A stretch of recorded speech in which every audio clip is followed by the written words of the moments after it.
Today's coffee talk. Today's topic is digital outreach and how these tools can help you grow your business. We are recording the call today so that we can use it and send it out for your reference at a later time, just for your information.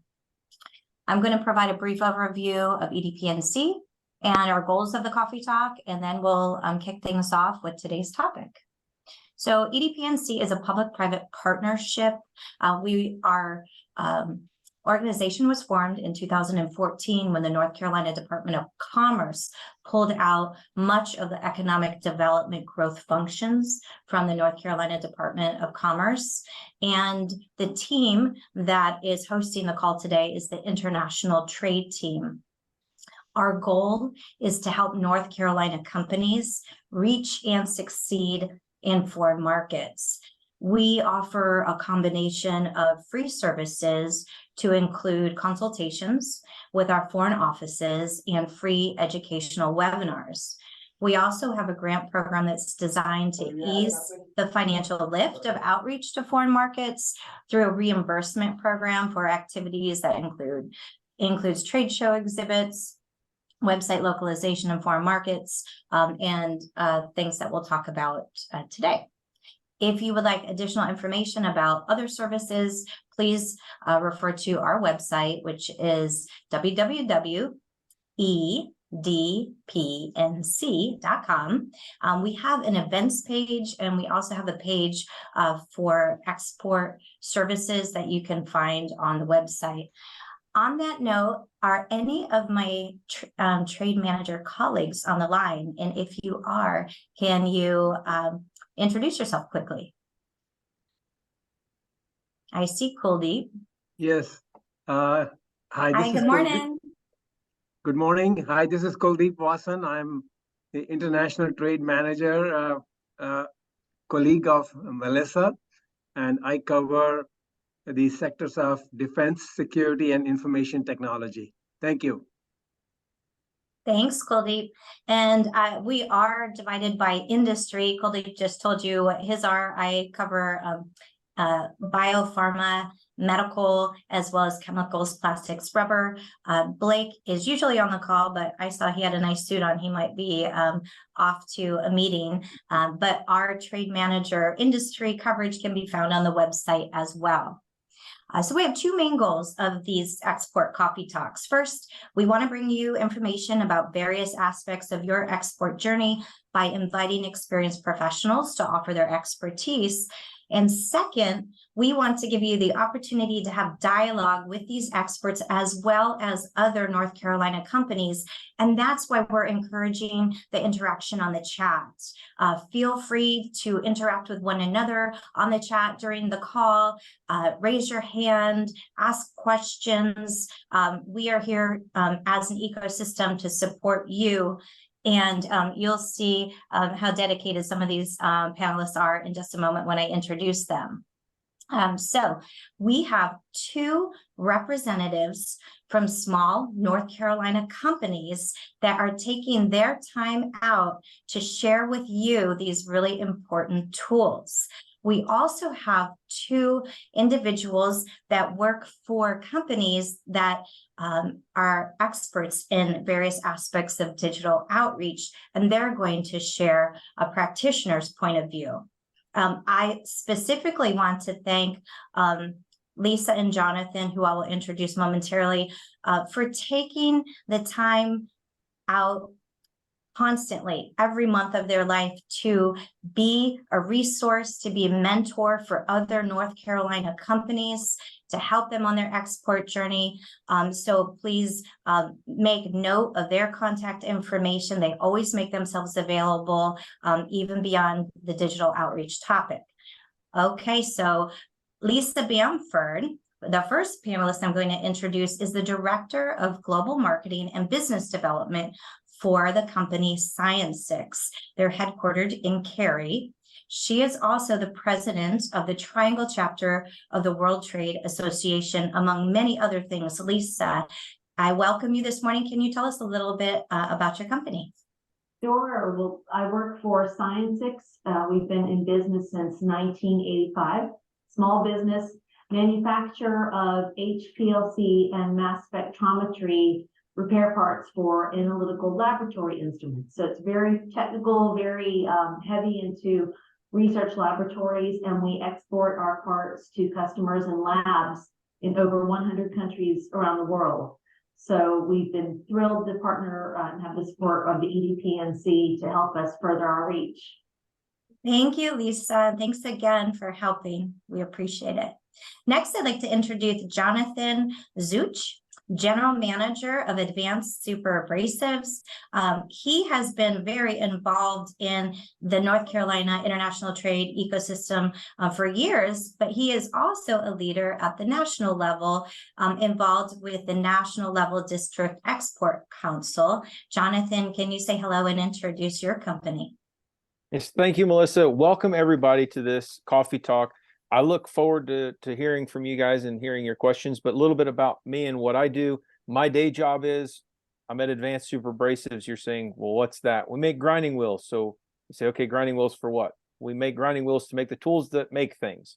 So if you went and you had your flu vaccine and the needle went in your arm, it didn't hurt, you're welcome. It was ground with our wheel. If it did hurt, I'm sorry, it was a competitor's wheel. But we're out here in Western North Carolina in beautiful Mars Hill. In the mountains. So I'm sorry for the rest of you that are in the flat land and dealing with all that weather. We are beautiful and 70 something, and the fall colors are definitely out right now. But also I am on the National Association of District Export Councils, and I also mentor small businesses. Right before I got on this call, I was mentoring a small business on doing business in Mexico. That's actually one of Kuldeep's clients. So that's what I do when I'm not doing my day job. And I can tell you that people ask me, how do you do your day job and do all the other things you do? But I am very passionate about exporting and helping small businesses become successful exporters and not repeating my mistakes. So a lot of these things you're going to hear from me are things that maybe I made mistakes on, or maybe I didn't listen to right away, but we finally got right at the end. So looking forward to this coffee talk with all of you. Thank you, Jonathan. And next, I'd like to introduce Aaron Lympany. He's the founder of Rhymes Video. And I also noted, Aaron, that you served in the military. So thank you so much for your service, Aaron. A note that he is involved in our ecosystem as well. He is the vice president of the Triangle chapter of the World Trade Association, and he has provided many North Carolina companies creative and innovative ways to reach customers through the art of video. So Aaron, please introduce yourself and welcome. Yeah, thanks, Melissa, and thanks to everyone for being here. We like working with companies in North Carolina, obviously. We like working with mid-sized businesses and smaller companies and nonprofits as well. And so we'll help them develop a strategy for reaching the billions of customers that are online.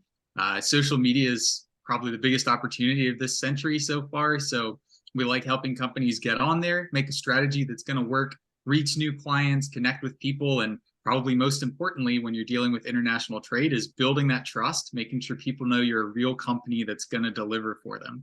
So glad to chat with everyone here. And if you like funny stuff, we got plenty of that for you. Thank you, Aaron. And then finally, Susanna Hardy is the Chief Content Officer of IBT Online, a company that has made many North Carolina companies more successful through various digital outreach services. Susanna, welcome, and please say hello.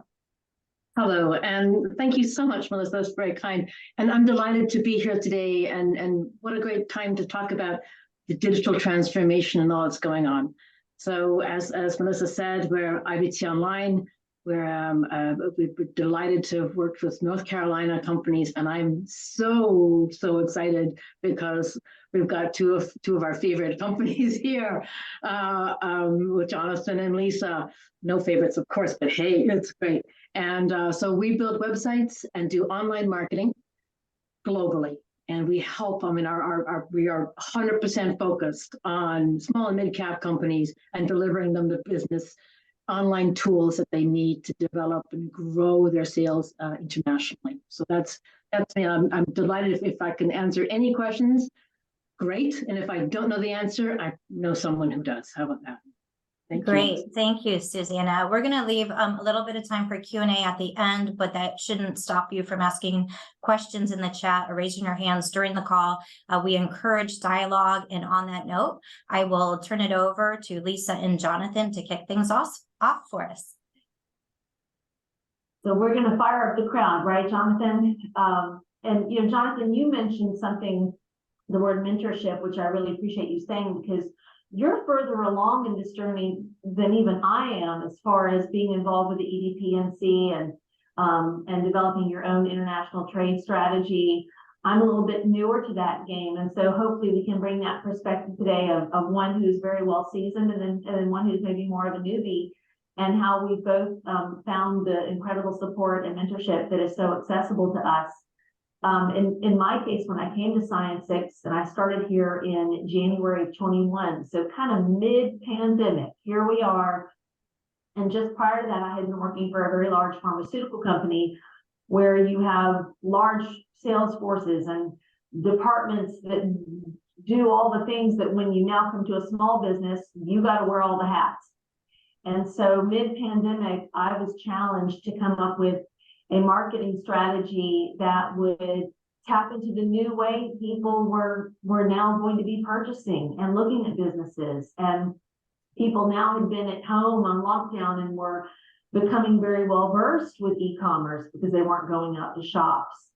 And the way we were talking to each other and connecting as humans was changing. And so at a small company where you don't have boots on the ground in every country to make your sales pitch, you got to figure something out. And Jonathan, I know you faced that as well, where the nature of how we were going to do business and create a message was changing very dramatically. What was that like for you? Yeah, absolutely. So, I mean, when the pandemic hit, we were trade show people going to visit customer people. Online presence wasn't anything. We had a website, but it was just so people could get in contact with us. And then we would show up to their door and be like, what do you need? Or show up to a trade show and say, what do you need? But we learned two things during the pandemic. One was how to be digitally savvy in the exporting world. But two, how do the future generations, the current and future no, purchasers... This is definitely good, as something that we could look into. Maybe I don't have to do trade shows. It's a very good show. There's 14 of us, so maybe I'll look into that. Let's just take a break and make sure that we're muted. Thank you so much. So just really quick, we wanted to go to trade shows. We wanted to do all these things. We couldn't because of the pandemic. But what about the future generations, the future purchasing agents, the future buyers that we're going to be working with? They're looking at everything digitally. They're getting all their information from social media and things. So even though we're a very brick and mortar company, I mean, we're in manufacturing floors. It's all B2B. It's in the world of everything. It's the old days. I love the old GE commercials where the son tells the parents he's going to work for GE, and they pull out the big sledgehammer and they say, we hope your noodle arms can handle this. I think it's a great representation of the way people look at manufacturing. But in reality, we're all in the 21st century. And in some ways, we're already looking to the 22nd. We're already dealing with AI and things that we never even thought we were going to deal with in the past. So what did we have to do as a company? Like Lisa, we had to shift. We had to say, well, you know what? Picking up the phone and calling people is not always going to be the best way to get a hold of them. And emails only get you so far. How do you reach those people that don't know anything about you? And you have these new people that are coming in that, I'll be honest with you, I talk to most people through WhatsApp.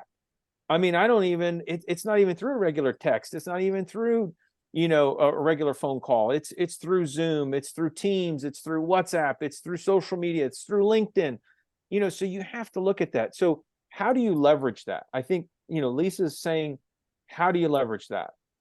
How do you go about changing your culture from, putting ads in the paper and here's, information at a trade show to, I mean, we don't hand out brochures at trade shows when we go now. Everybody wants a digital QR code where they can download the information or go to your social media chart. I wonder if you experienced this too, but the new business card is your website and your company video. People are not exchanging business. Like, I'll go to a trade show and I'm surprised. Whereas years ago, I would come back with a Ziploc bag full of business cards I've collected. Now It's about your website, your video, your QR code. So we have to find those new ways to connect quickly. And not only that, let's be honest. How many of you, since the pandemic, order your groceries and either have them delivered or you pull up in your car and they bring them to your car? Well, trade shows are no different. Like Lisa said, back in the day, we used to walk up and down every aisle, right, everybody? Every aisle and look at the booths and say, oh, that's interesting. People don't do that. They already know who they're going to see before they get to the trade show. They have that list. These are the booths and the people I'm going to see. And if you don't have a social media strategy and a digital strategy to reach those people, and like Lisa says, yes, your website is your business card nowadays. However, your social media is now your phone. It's now your way of communication to these customers, to get them there to your booth if you're there, or to get them to put in a request for quote. And I'll just say this real quick. We work with IBT Online for years. And before that, EDPNC was harping at us, you need international websites. You need international websites. You need a social marketing strategy. And we said, we're brick and mortar. We don't need that. And I'm talking to my distributors in Mexico and I'm saying, hey guys, what's going on? You know, we're doing a bunch of cold calls. What's going on? I don't know. Pandemic hits. We make a website for Mexico and Canada. We go ahead and we start a social media strategy with videos and pictures and everything. We go from cold calls to getting 10 RFQs a week. We go the first year of our website being live in Mexico to doing more revenue that year than the previous 15 years combined. Okay. If that doesn't get you excited about what digital can mean for you, I don't know what else can. I mean, we never, ever in the history of the company in 15 years combined had a year like we did the year we went live with our not only our website, but our social media strategy. People wanted us. And isn't that what we want, Lisa? We want people to want us, to know us, because although we're all digital, don't you agree that it's a personal connection? 100%. And what happens at the trade show, though, the in-person, is because of what happens before the trade show. And that is the website and the messaging and the digital media marketing and the presence online. So we can no longer blame the pandemic, like, well, you know, that was hard. We have to now use it and go, okay, because of that, now this. And so when I got to Sciencix, our video at the time, it was a good video. It was long. That was the one thing, because now people have been at home online, they want quick, they want instant. So length was an issue. Secondly, it was all about us and who we were. But you can't really do that anymore because people want to see themselves in your marketing. They want to relate to it. And so that's where we reached out and used tools like IBT Online. And then, of course, I called Aaron. I knew Aaron and I knew his work. And I said, Aaron, we need to shake it up. We need some new kind of snazzy, witty messaging, because in our industry, in analytical laboratory instruments, and by the way, in case you wonder what that is in a nutshell, the medicine you take when you go to the drugstore, we support the instruments that make that medication safe. So our business grew during the pandemic because we were supporting so many labs that were working on the vaccine. But the messaging and the brand awareness. So I called Aaron and said, help. We need to shorten our video and we need it to be about the customer. And then with IBT Online, we were able to utilize them because we needed some international localized websites, which we were able to strategize with them and say, hey, these are the trade shows we're planning to go to. So let's create websites for those targeted markets, which worked beautifully because, again, what happens at the trade show or when you travel internationally to your customers, what happens there depends on what happens before that. So I'll even pass it over to Aaron at this point so he can chat quickly about how he came in and changed our messaging and really helped us get some attention. Hey, and do you know what we could probably even do before that? So hold that thought, Aaron. I want you to expand on how you helped Lisa to improve the whole video outreach messaging. But can you lead us with some comments on digital outreach mega trends and some walls that kind of are everyone should know about in the marketplace, and then hand it off to Susanna to do the same. And then we'll circle back with you and have you kind of expand on how the quality and impact of Lisa's videos with Sciencix were improved.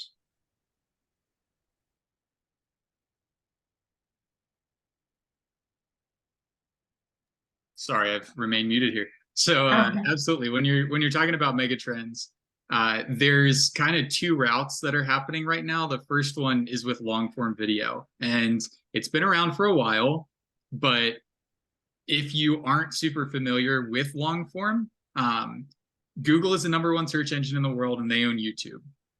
When you are making long form content that is hyper targeted for a particular set of keywords for a particular topic that answers a question really well, that video, because it's on a platform owned by Google, not only gets the benefits of being on that platform, but it starts to show up in search results on Google.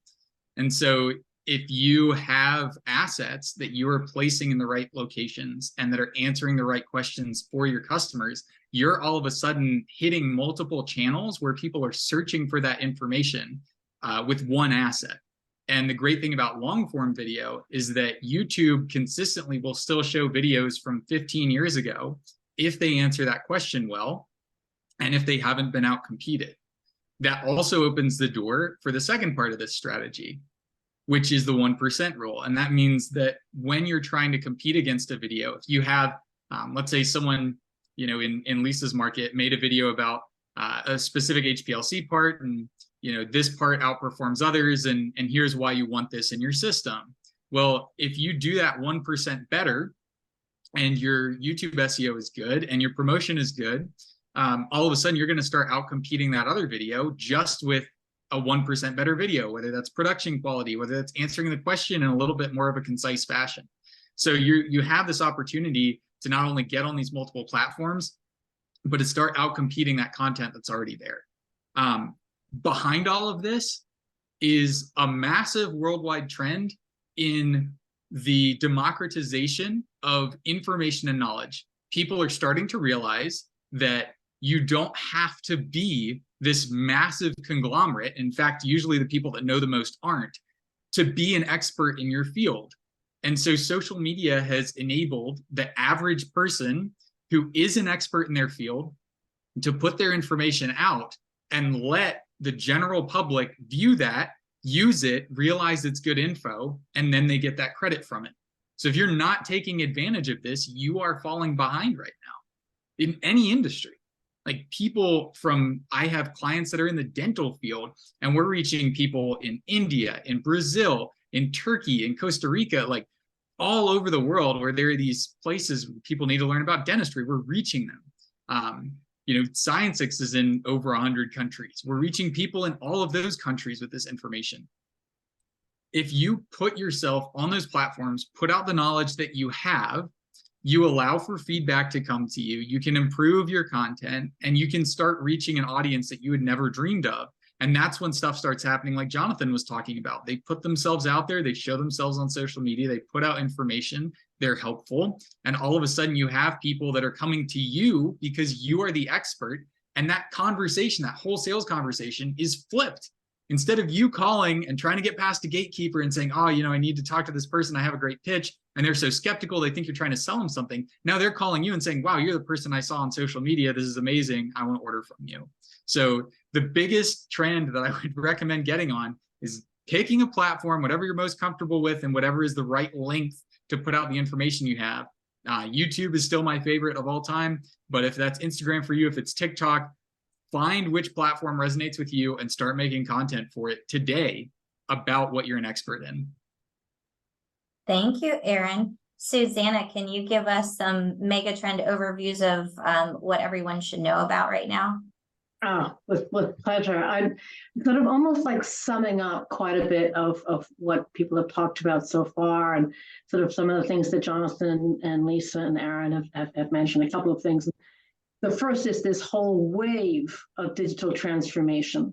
And in a sense, okay, we talk about the pandemic as an accelerator in this, but this is a long-term trend.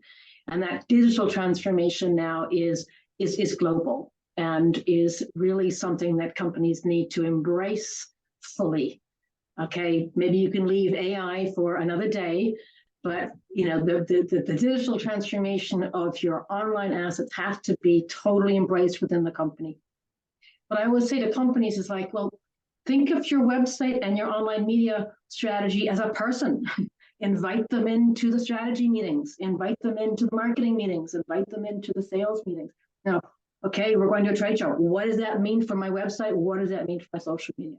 So really treat them as people. So that digital transformation is absolutely global. It's not just happening in the States. You will find it everywhere in the world. And it's funny, with that comes an increasing, it's almost almost like a bipolar thing. The internet is very client focused. It's individual focused. It's searcher focused. And so your outreach for your websites, for your online marketing has to be very personal, very direct, and very customer client focused. At the same time, you're reaching the world. So it's a sort of strange balance. And that gets back also to something both Aaron and Lisa talked about, is your buyer persona and understanding that buyer persona and where they are on that journey and how to really engage with them as people. And I was struck by this during the pandemic. We're all at home, but we're Zoom and we're all online, but we're zooming in and out of each other's living rooms. It's incredibly personal and incredibly anonymous at the same time. And that's what the internet is like at the moment. So the more personal you can get, the better. So that also reflects, we don't see each other as much. We don't go to those meetings as much. We're more selective on trade shows. But when we are there, we're engaging much, much more. So the level of engagement is much higher. Two other big trends we're seeing right now is, again, this gets off back to a little bit what Aaron was talking about, but complements it. Much more visual, much more techie as well. So a much higher spec in terms of your tech stack, as it were, and also much more visual. And the visual has to be, as I said, more personal, more engaging, and it's got to be the top of its game. So you can't have pixelated old photos that you took with your iPhone. And we've really got to optimize those things now. People have less and less tolerance for it. And then the last big mega trend that we're seeing throughout is e-commerce. And this is not just B2B selling women's shoes or guys' t-shirts. It's B2B from B2C, B2B, B2G even. From old school manufacturing to the latest trends. But e-commerce is now increasingly demanded. And Jonathan talked about sort of younger generations of buyers coming on. We're seeing this. We are really seeing this come through. And the young generation, and they're really starting to take decision making, and they don't want to have someone call them. They don't even want to send an email yet. They want to select the products on your website and then send you a quote on this. Well, a request a quote is a form of e-commerce. It doesn't have a payment gateway, but it's a form of e-commerce. And I would really encourage all of the companies in North Carolina to make sure their websites are in some form or another able to at least speak to the clients directly, have some form of e-commerce enablement. The internet is just too competitive these days to ignore these big trends, to not have an online marketing strategy, to not have some form of e-commerce as well. Those are the big things that we're seeing at the moment. Thanks, Melissa. Thank you, Susanna. So let's dig a little deeper and talk about some of the key digital outreach tools. I'm going to swing back to Aaron and Lisa first off, so we can continue the conversation about videos. And I would love for you both to give some very specific examples of what you did to transform what Sciencix was doing in this realm. Sure. Well, as Jonathan said, the trade show now has become one big business meeting. And so people are going there, and if you have a website or a video that's communicated your messaging well, they'll make a purchase at the trade show. It used to be you wait till you got home. But if I've always had the philosophy of whatever's the easiest is the thing that's going to get the gig. People want easy, quick. And so when we were thinking about our messaging, and Aaron and I were talking about it, our industry is very technical, it's very serious. We work with doctors and researchers who are working on, cures for cancer and Alzheimer's and medications. And so when you go into a lot of the advertisements in our industry, they're very serious. They use a lot of the same generic color schemes, very medical. And so I was like, Aaron, let's shake it up. Let's just go there and just try this out. Let's create a message that is witty, that is short. Let's maybe even build in some humor to it. And let's make it really about the customer, what they want to hear, and less about, us bragging about how awesome we are, even though, we can believe and be in our bubble that we have the greatest things at sliced bread. But if the customer doesn't somehow see the relation with what they do and how it makes their life easier, they really don't care. So Aaron, I'm going to toss it to you and your creativity, because you really brought some great wit and humor, and we were able to cut through some noise.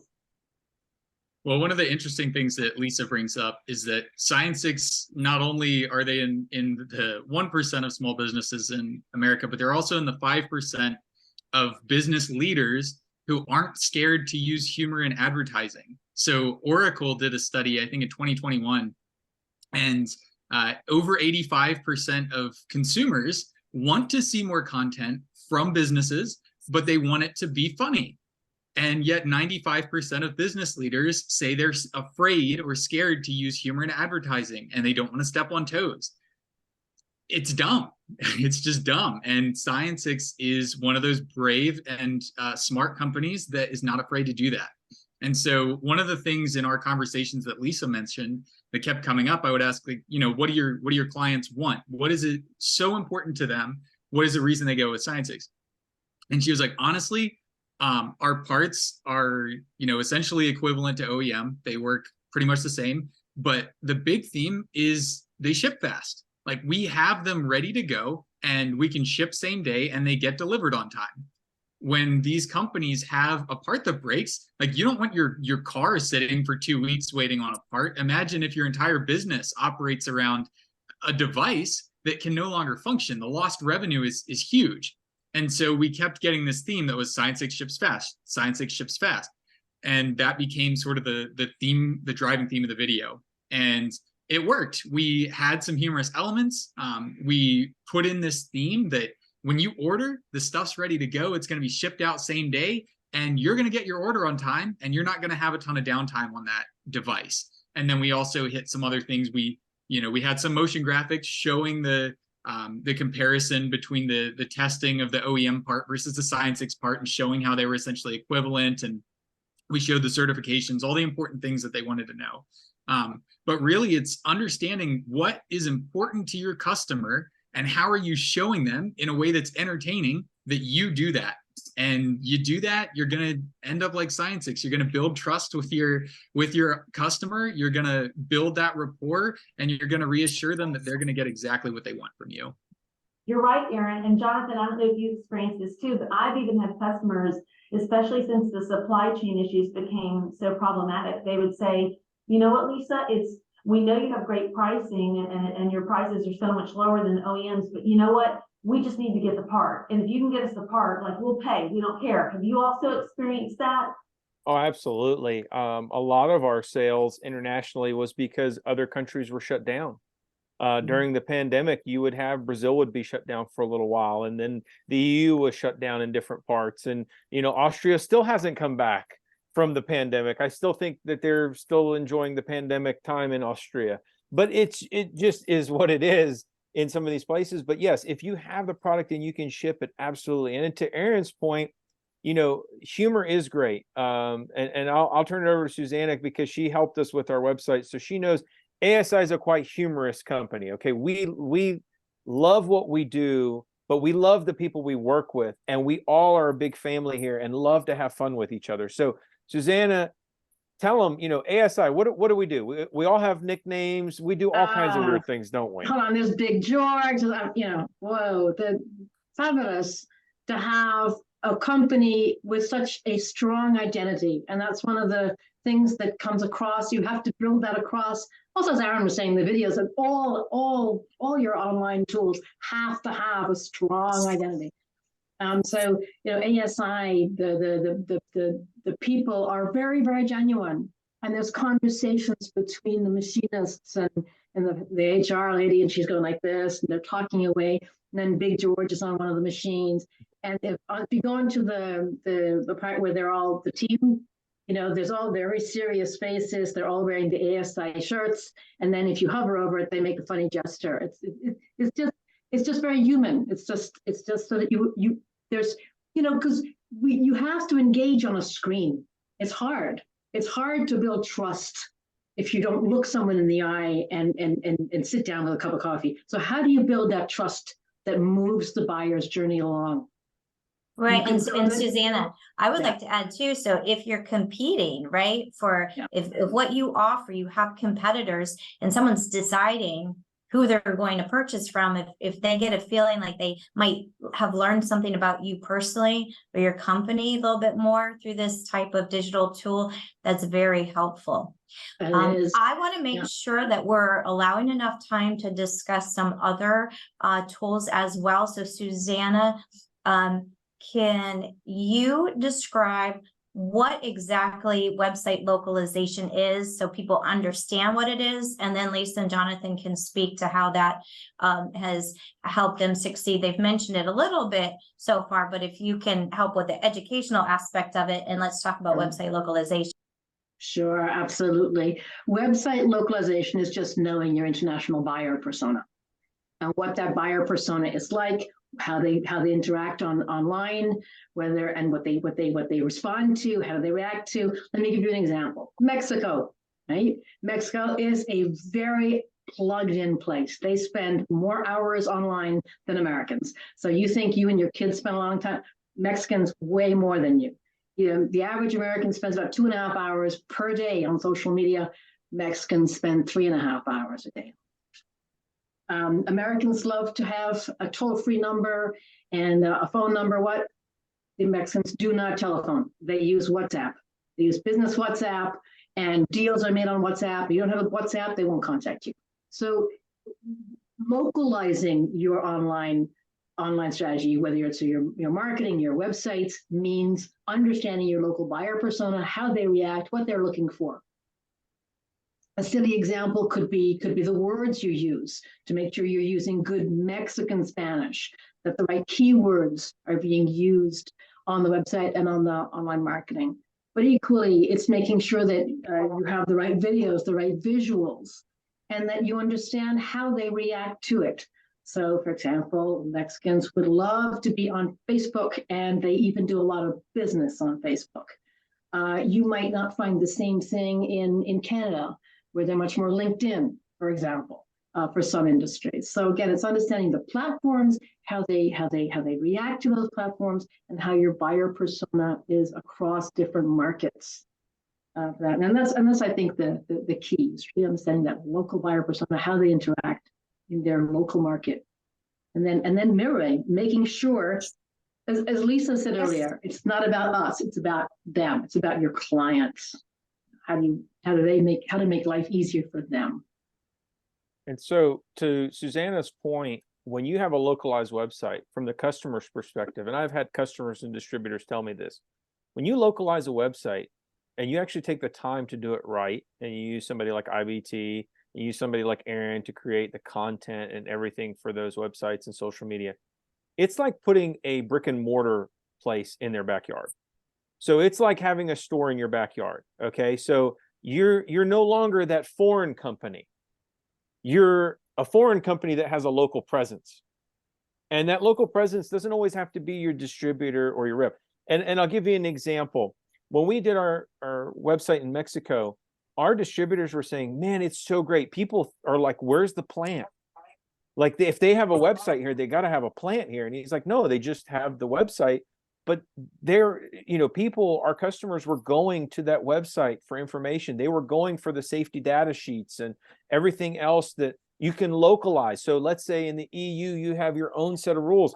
If you have a website that's localized for Germany or France or whatever, you can have all just that stuff. So they don't have to go back to your US website. But the way they look at it is, you're here, you're invested here. You want to be a part of our country and our culture and everything. And you're basically inviting them into your virtual showroom. Okay. Which you can do virtual showrooms and everything like that on video. Aaron, I'm sure, can talk to that. And Susanna will definitely tell you that's a great thing to do for websites as well, to have virtual showrooms and things that are interactive that customers can play with. And so, you can't look at it as, well, that's my foreign website. You have to look at it as that's your local office in that country, because that is the face of your company in that country. And Lisa, wouldn't you agree that, if you don't have that right first impression when people walk into that virtual office, you've already finished yourself in any chances of having a sale? You may not even get the conversation. And as an encouragement to everyone on the call today, Jonathan and I, we only know what we know. We reach out to EDPNC to connect us with people like Susanna and Aaron because they know what they know and they're the experts. So I don't want anyone to feel overwhelmed, like, oh my goodness, I'm not doing any of this, and how do I do this? The resources and the help are there to walk you through it. And an example, when we first started thinking about which markets we wanted to hit with a localized website, you don't have to conquer the world. I went to Susanna and said, well, here's what we're thinking. We've had a really difficult time getting into the market in India, and there's so much opportunity there. We should be there, but India was very much a market where they want to do business with their neighbor, and we don't have boots on the ground. How do we become a neighbor? So we want to target them. We also have some pretty good traction in Latin America, but we'd like to grow that. So we want to do one. So we have two completely different reasons for IBT Online helping us with these two websites. And the beauty of it, as Jonathan said, it becomes a conversation starter. It becomes that business card, so that when we went to trade shows in both of those markets, we were able to have the laptops open with their website in their language, and it just made us look like a neighbor and got us that much further into the door and into the conversation that might not have ever happened otherwise. Absolutely. And to Lisa's point, what's great about website localization and things and working with people like Aaron and Susanna is they're going to give you data to back up things that they're going to suggest. So, when we started with our websites and social media marketing, we would have a meeting every month with IBT Online and their team. And we would go over what social media ads were going, what were we targeting? Was it regional? Was it because we're going to a trade show? Was it just brand awareness? What was our goals? Where were we targeting? Who were we targeting? What industry segments? But then, what comes out of that? Lisa said, we only know what we know. But we would get reports from IBT and we would look at our website for Canada and go, wow, people in India are really going to our Canadian website. And man, the UK is really going there. And oh, look, in Mexico, we're getting a lot of hits from Colombia and Chile and other parts of Latin America. Maybe those are interesting markets for us in the future. Maybe those are things that we never really dreamt of, but we could, kind of springboard off of having a localized websites into those other markets. And so, it's you have to use it. I think Susanna said it best. It is your salesperson. So when we would always have a social media marketing campaign call, we have our salesperson in Mexico that's on that call. And he's saying, we need to direct the social media marketing here or here. This is where I'm seeing the biggest return on investment. This is maybe not working so well, or maybe we need to change the messaging, or, hey, guess what, guys, there's this new hot topic here that they're working on in Mexico. And the same thing in Canada. We work with our distributors there, and they may say, hey, because of the UAW strike, automotive's kind of in the toilet right now. So we really want to focus on these other industry segments. And when the UAW strike's over in the US, now we're going to go back to focusing on automotive. So it's really using your resources for a small company smartly and fighting outside of your weight class. Both Sciencix and ASI, we're fighting outside of our weight classes. And you're sitting there going, well, 30, 40 people, a company, how do you do that? Well, it's simple. You have smart people that use resources. And what makes them smart is they use the resources that are available, like IBT Online, like Aaron. You create this content, you put it together. Now I'll tell you what you don't do. And I'm going to ask Aaron to back me up on this. So Aaron, be prepared. I'm teeing you up on this one. Everybody loves AI, right? I was at a meeting yesterday where somebody brought a whole sheet of AI answers and everything else. AI is great if you have an expert that knows how to use AI. A perfect example of how AI is bad, and people will say, oh, go to ChatGPT and it'll make your whole international marketing strategy and everything. No, it will not. Here's an example. A bunch of attorneys in North Carolina used AI to get case law for a case. They went in, presented before the judge, and every single bit of it was false. Every single bit of it. Why was it false? Because they didn't know, they weren't experts, even as attorneys, to know that that case law was not true. So Aaron, AI is a great thing, especially for digital marketing and strategy. But can you explain to people why I just gave that example and what, let's say, you and your expertise would use AI for? Absolutely. So across a lot of different realms, and I know Susanna's probably got some horror stories with website content and what's called black hat SEO that often uses AI now. But more in my lane, I was actually at a meetup the other day for an organization called Podfest, and it's kind of the biggest international independent podcaster convention. It happens in Orlando, but it was a meetup in Raleigh for this. And I was talking to a guy there about AI a little bit. And he shared a story with me that, was quite interesting. So he said that there's a lot of young podcasters who have started using AI to write their podcasting scripts. And what's happening is that in these categories, all the podcasts are starting to sound the same. And there's one guy that is just blowing them all away. And it's because he does the research, writes his own podcasts, and then interviews people. And everyone else who's using AI for it is putting out 3-4 times the content, and it's getting no traction whatsoever. So if you're relying entirely on AI for your content model, I'll give you another example. There's a guy, same meetup, another guy came up to me. We have a mutual contact who's a professional speaker. And we've talked to him about doing, social content and videos before. And he was doing them for a while and starting to get traction. And then he went to a studio and they AI cloned him. They did motion capture and they took his facial expressions. And now he can type a script, and this AI generated head will kind of say the videos. And his engagement just plummeted. And this guy at the meetup was like, man, I used to watch his videos and now it just looks like he's AI generated or something, like his mouth doesn't form up. And I laughed because I was like, yeah, he told me he's AI, like he's using AI for this. And it's funny that you're noticing it. So one day maybe AI will get there, but for the time being, like if you're trying to take those shortcuts, people do notice and they don't like it. They just want you to be real with them. Use the internet as a tool to get in front of people, to show your personality, to do the funny picture where everyone's serious and then putting their hands up, like Jonathan and Susanna talked about. Like, use it to put your personality out there, and then use some AI tools as enhancement. If you do videos yourself, I'll give you my favorite one. It's Adobe Podcast. It's free. It's now built into Adobe Premiere software. And if you're not good with audio, or you're recording on your phone, you don't have a professional microphone, run your videos through Adobe Podcast. You can just run the audio track through and it will clean it up for free. And it does a really good job. It's almost perfect professional quality. So use those AI tools to help enhance what you're doing and make what you're doing a higher quality and punch above your weight class. But don't try to take those shortcuts. So Susanna, I would love to hear kind of your opinion on this. I know you had mentioned some stuff about AI before, and I'm sure you've seen some crazy stuff in your realm as well. Yeah, absolutely. Yeah, thanks, Aaron. I mean, the list goes on and on.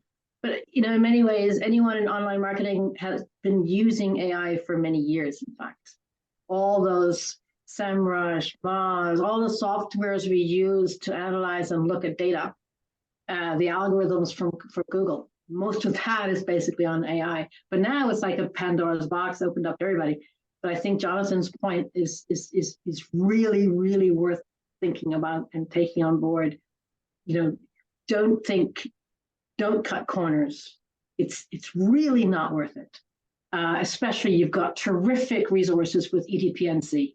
Contact Melissa and her teams and your local help there with Cold Dip and all the rest of it, and ask them, who do I talk to about this, or whatever it is you're looking to solve. Don't try and, small mid-cap companies, you have a lot of resources. Reach out.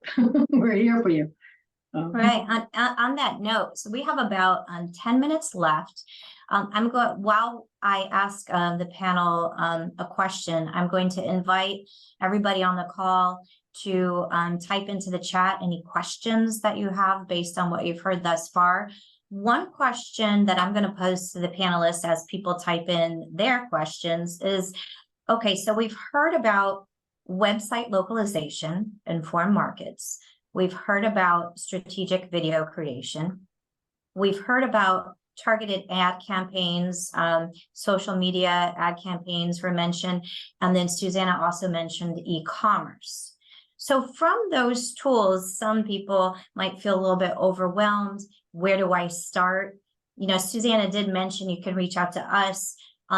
Susanna and Aaron are the people that, are the experts. And so just talk through what your needs are. It's probably, I would assume, very different depending on the company, where you're at, who you're trying to reach, overall strategy. So I'm going to ask them to comment on that, but I want to make it clear that you can make a strategy over years. And I believe that Jonathan took this approach where he knew in advance he was going to be, using his money wisely, in 1 year going to accomplish task A or A and B, the following year C and D. So coming up with a plan. So as we're waiting to see if we have questions, I'm going to ask the panelists to comment on that in just maybe 4 minutes or so cap. Sorry, it's a short turnaround on that. Well, I'll weigh in quickly on it. It's just, there's so many resources right here in your neighborhood. When I started, I didn't really know where to start. And when I got connected with the EDPNC, and I of course, I knew Aaron's work and got connected with IBT Online. They are very good at assessing where you're at and where you probably need to start first. These are not resources that are gonna go full throttle on you. They're going to take you where you are and lead you where you need to go. And for Sciencix in particular, in less than 2 years of having gotten in touch with the EDPNC and having implemented Aaron and creating new messaging and a new video, we were able to go from kind of marrying organic growth with now a strategy over a 2-year period to winning the US SBA's National Exporter of the Year award, because we had brand exposure and we had new customers and growth. And I know that's an extreme example, but if somebody told me 2 years ago that was going to happen, I'd have never believed it. The resources are there, and don't be afraid about what you don't know, and don't be afraid to show the human side of what you do, because we've just come out of a time period when we've been doing so much virtual. It's not unusual to be in a business meeting now, and most of the people are dialing in from home, and there's cats and dogs in the background, and there's people knocking on doors and kids. Be human, and Aaron's helped us capture that so well in our messaging. So my encouragement is the resources are there. You can do this, and you've got 4 people on this panel who are accessible and ready to help. I think a really important thing Lisa brought up there is the order that happens in as well. And so Sciencix did a really good job of first establishing, like, your messaging matters, but it matters once people can find what they need. So having that localized website, having the actual like buying process in place, having an infrastructure first is the first important step. So start there. If you already have that established, that's when you can start moving into more of these tertiary roles. Okay, so you have the products listed, you have a way for people to buy them. How do they find out about you? That's when you start doing some of your other messaging. That can be paid ads, that can be the trade shows, that can be organic content, that can be paid and promoted content. At that point, once you start getting a baseline about who you are and what you have available, then you start getting into all the personality stuff and putting out free information and showing who you are and standing out from competitors. That's the order. I would add perhaps just the pleasure of online tools. is that they're all about your top line. They're all about growing your top line. So whenever we meet a company, we're like, right, how can we get you the best return on investment? That's what we're focused on. And if that's okay, we got to build a brand awareness. Well, your brand builds your sales. So whether it's your websites, your online marketing, your videos, it's all about the top line. And that's what excites us as well, is seeing companies actually growing their sales and exports using these things. So right from the start, that's the objective. And then, as a company, we've been doing this for quite a few years now. So it's very, very procedural. And it has to be. There's a lot that goes into anything like this. And I'm sure Aaron will say the same. Building a simple distributor website for a company, we have over 120 steps to go on. So it's very procedural. It has to be very well mapped out. Otherwise, it gets into a mess. And nobody wants that. So it has to be very structured, very set out, and focused towards ROI. Great. And we did have a question come in, so I'm going to pass this to Jonathan. Someone asked, how do you use WhatsApp? I'm familiar with the app, but how do you engage an audience with it? Well, first of all, I travel a lot internationally, so most of my customers use WhatsApp. So I have groups and things set up on my WhatsApp so that I can send them information, like we celebrated our 30th anniversary and everything like that. But in actuality, what we do is we do a lot of our social media push, and Susanna can talk to this and back me up on this, is that like with Mexico, we found out that WhatsApp was heavily used, more heavily used than I would have imagined. But our salesman in Mexico said, hey, when you guys do social media, can you just give them my WhatsApp stuff so I can talk to them on WhatsApp? And that's what we're doing. So you're still doing social media reach outs and things and different things, but you're communicating more on WhatsApp, which is again more like text, but there's video call, there's just regular phone call on WhatsApp as well. And a lot of people really like using WhatsApp. And it's just really interesting to see, the way people do it. I personally, because I have so many contacts that use WhatsApp, I can just reach out to them and send them different things. But for our salespeople internationally, they work with IBT Online and they really push that person's WhatsApp information so that salesperson or that distributor is getting contacted through WhatsApp, and they set up their own groups and their own contacts in WhatsApp. But Susanna, do you want to touch on some of the things with WhatsApp as well? Just maybe to highlight, first of all, you should know that WhatsApp is owned by Facebook. That's fine. There are several different types of accounts you can get with WhatsApp. And most companies don't realize that there's a corporate account that you can get as well. So that's worth looking into. And if you go onto their website, there's quite a lot of detail. Or if you can't find it, let me know and I'll send you the links and you can see the different types of accounts you can have. But we find that WhatsApp or a similar messaging services are the predominant way of interaction for most what we call mobile first markets. So India, Mexico, most of Latin America, large parts of the world are mobile first and therefore are very, very WhatsApp first. They don't have good infrastructure. Bad landlines. You go to WhatsApp instead, it works better. Yeah. Yeah, so just be prepared with WhatsApp when you go to trade shows too, right? Well, this has been extremely informative. Those of you that want to keep the conversations going, please look in the chats. I believe that our panelists have all put their contact information in the chat for you.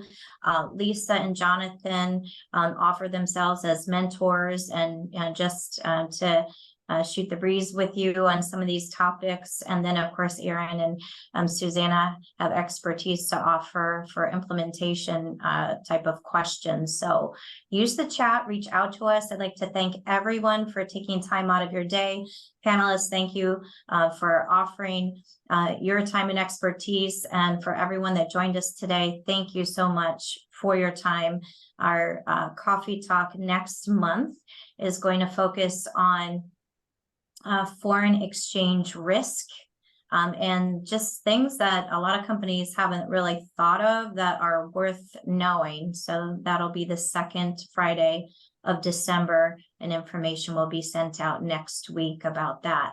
Any last minute questions before we need to close the call? Thank you again, everybody. I appreciate it.